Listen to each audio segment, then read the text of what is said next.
একদম যারা সেলাইয়ের কাজ জানে না তারাও কিন্তু এই প্রসেসটা অ্যাপ্লাই করে এত সুন্দর বালিশের কভার বানিয়ে ফেলা যায়।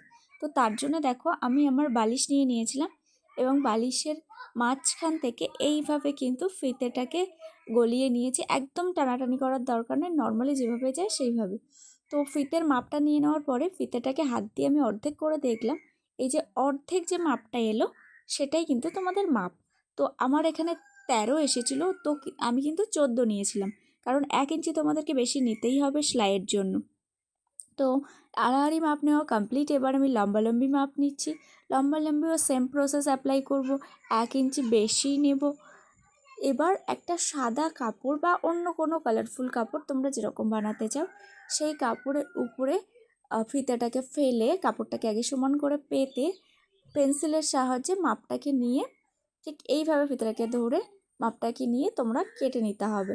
তো দুটো টুকরো কেটে নিলেই কিন্তু তোমাদের ইজিলি বাড়িতেই তোমরা বানিয়ে ফেলতে পারবে এরকম সুন্দর বালিশের কভার। হ্যাঁ, একটা ভিডিওর মাধ্যমে আমি পুরো প্রসেসটা দেখাতে পারছি না, এটা শুধু মাপ নেওয়াটা দেখালাম। বাদবাকি কিন্তু দেখতে গেলে পরবর্তী ভিডিওগুলোতে চোখ রাখতে হবে। একদমই যারা সেলাইয়ের কাজ জানো না তারাও কিন্তু এটা করে ফেলতে পারবে। কেটে নেওয়ার পর আমার আগে থেকে কাটাই ছিল মাপটা নিয়ে, তো দেখো এরকম এসেছিলো, এরকমভাবে দুটো আসবে। তো